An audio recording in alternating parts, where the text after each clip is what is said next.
4 মাহৰ অন্তত আজিৰে পৰা মুকলি হ'ল গুৱাহাটী উত্তৰ গুৱাহাটীৰ মাজৰ ফেৰী সেৱা আৰু এই মুহূৰ্তত মই উপস্থিত আছোঁ উত্তৰ গুৱাহাটী মাজগাঁও ফেৰীঘাটত সামগ্ৰিকভাৱে পৰিৱেশটো প্ৰাগ নিউজৰ দৰ্শকসকলক ভিডিঅ'জনে অনুপ দাসে দেখুৱাব যিহেতু আজিৰে পৰা গুৱাহাটী উত্তৰ গুৱাহাটীৰ ফেৰী সেৱা মুকলি হৈছে ইতিমধ্যে যাত্ৰীসকল আহিছে ফেৰীৰে পাৰাপাৰ হ'বৰ বাবে আৰু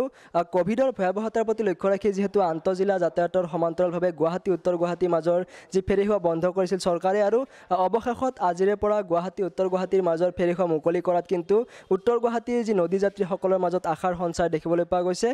যেহেতু কোভিডৰ ভয়াৱহতাৰ প্ৰতি লক্ষ্য ৰাখি বিগত প্ৰায় 4 মাহ ধৰি গুৱাহাটী উত্তৰ গুৱাহাটীৰ মাজৰ ফেৰী সেৱা বন্ধ হৈ আছিল আজিৰে পৰা মুকলি হৈছে কেনে ধৰণৰ সুবিধা হ'ব আপোনালোকৰ সুবিধা হ'ব মানে আমিতো আজি 4 মাহ তো প্ৰায় ঘূৰি গ'লোঁ ঘূৰি যোৱাৰ পিছত আজি মানে ঠিক জাহাজ আজিৰ পৰা মানে জাহাজ দিবতো দিছে একটা দিয়াত আমাৰ বৰ সুবিধাজনক কাৰণ ওচৰতেই যিটো সময়ত প্ৰায় 10-12 মিনিটৰ পথ সেই পথটি প্ৰায় ঘণ্টাৰ পিছত ঘণ্টা সময় যায় এতিয়া সময় বাচিব মানে বহুত সময় বাচিব ধৰি লওক ঘূৰি যোৱাত আপোনাৰ 45 মিনিট লাগে আৰু এতিয়া আমি 12 মিনিটতে পাই যাম গতিকে সেইটো সময়টো ভাল হৈ যায় নিশ্চয়কৈ এতিয়া এনেদৰে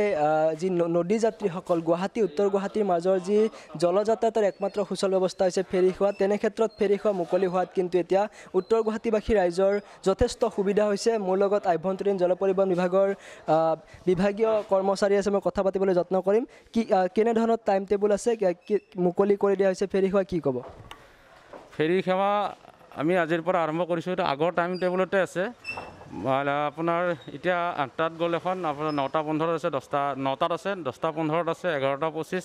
আগৰ যেনেকৈ টাইম আছিল সেই টাইম টেবুল মতে চলিব সেই সমূহ ৰাইজক আমি আমাৰ যাত্ৰীসকলক পাৰাপাৰ হ'বলৈ আমি অনুৰোধ জনাইছোঁ আজি আমি অভ্যন্তৰীণ জল পৰিবহণৰ 4 মাহৰ অন্তত জাহাজ চলাবলৈ পাই আমি আচলতে কৰ্মচাৰীখিনিও সুখী হৈছোঁ কাৰণ আমি ইমান দিনে ধৰক যাত্ৰীখিনিৰ অসুবিধাখিনি আমি দেখা পাইছোঁ বহু যাত্ৰীৰ অসুবিধা হৈছে আমাৰ উত্তৰ গুৱাহাটীৰ যিহেতু একমাত্ৰ যাতায়াত হৈছে জাহাজখনেই গতিকে আমি সকলো যাত্ৰীক আজি আমাৰ জাহাজত আহি পাৰাপাৰ হ'বলৈ আমি বিনম্ৰতাৰে অনুৰোধ জনাইছোঁ লগতে সকলোকে আমি মাস্ক পৰিধান কৰি আহিবলৈ আমি বিনম্ৰতাৰে অনুৰোধ জনাইছোঁ পুনৰবাৰ সামগ্ৰিক পৰিৱেশটো দেখুৱাইছোঁ যিহেতু ইতিমধ্যেই পাৰাপাৰ হ'বৰ বাবে যথেষ্ট সংখ্যক লোক আহিছে মোৰ লগতো যথেষ্ট সংখ্যক লোক আছে কথা পাতিবলৈ যত্ন কৰিম যিহেতু আজিৰে পৰা উত্তৰ গুৱাহাটীৰ 3টা ফেৰীঘাটতে ফেৰী সেৱা আৰম্ভ হৈছে আৰু পুৱা 6 বজাৰ পৰা নিশা 8 বজালৈকে এই সেৱা চলিব কোভিডৰ যি বিধি কোভিডৰ প্ৰট'কলসমূহ মানি চলি ফেৰী সেৱা আৰম্ভ কৰিব মই কথা পাতিবলৈ যত্ন কৰিম যাত্ৰী আছে আপুনি গুৱাহাটীলৈ যাবৰ বাবে আহিছে দীৰ্ঘদিন ধৰি বন্ধ হৈ আছিল ফেৰী সেৱা কি ক'ব এই বিষয়ে মই কি ক'ম মোৰ ক'বলগীয়া মই ডিপাৰ্টমেণ্টৰে মানুহ আছিলোঁ গতিকে পানীৰ অভাৱতেহে ৰখি আছিল বা ব্ৰিজখনৰ হেৰিতে বন্ধ আছিল এতিয়া দিছে ভাল আৰু লাগেই কাৰণ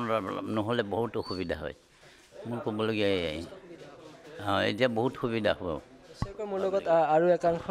যাত্ৰী আছে সদায় আপোনালোকে ফেৰীৰে পাৰাপাৰ হয় কিন্তু কোভিডৰ ভয়াৱহতাৰ প্ৰতি লক্ষ্য ৰাখি কেইবাদিন ধৰি বা প্ৰায় 4 মাহ ধৰি বন্ধ হৈ আছিল এতিয়া মুকলি কৰি দিয়া হৈছে কেনেকুৱা অনুভৱটো ভালেই হৈছে কাৰণ আমাৰ নৰ্থ গুৱাহাটীৰ পৰা গুৱাহাটী যাবলৈ একমাত্ৰ যাতায়াত ব্যৱস্থা আমাৰ সুলভ হয় সেইটো হয় জাহাজৰ সেইটো কিন্তু আমি 4 মাহ ধৰি যিটো আমি জ্বলা যন্ত্ৰণা ভুগি আছোঁ উত্তৰ গুৱাহাটীবাসীয়ে সেইটো মানে বহুত লেখত ল'বলগীয়া আৰু ভাবোঁ চৰকাৰী বিষয়াসকলে এইটোৰ ওপৰত অলপ চাব লাগে বস্তুবোৰ কাৰণ 4 মাহ আগতে আপোনাৰ শৰাইঘাট ব্ৰিজতো বহুত জাম তাৰপিছত মালিগাঁৱৰ পৰা আদাবাৰী সেই লাইনটোত বহুত জাম থাকে যিটো বস্তু আমি মানে গুৱাহাটীলৈ যাবৰ কাৰণে 10-15 মিনিট টাইম লাগিছিলে এইটো আমি এতিয়া 1.5 ঘণ্টাৰ পৰা 2 ঘণ্টা পৰ্যন্ত লাগি যায় কেতিয়াবা তো এতিয়া আজিৰ পৰা খুলিছে জাহাজটো অলপ ভাল অনুভৱেই কৰিছোঁ যাতে আগলৈকে বিষয়াসকলে বস্তুটো ভালকৈ পৰিস্থিতিটো ভালকৈ চাই ভালকৈ যাতে জাহাজবোৰ চলাই ভালকৈ মানে যাত্ৰীসকলৰ সুবিধা কৰি দিয়ে আৰু সেইটোৱে বিচাৰোঁ আৰু আমি যিহেতু এতিয়া আজিৰে পৰা বিগত 4 মাহৰ অন্তত ফেৰী সেৱা আৰম্ভ হৈছে আৰু এতিয়া ফেৰী সেৱা আৰম্ভ হোৱাত কিন্তু উত্তৰ গুৱাহাটীবাসী ৰাইজৰ মাজত নদী যাত্ৰীসকলৰ মাজত এতিয়া আনন্দৰ জোৱাৰ উঠা পৰিলক্ষিত হৈছে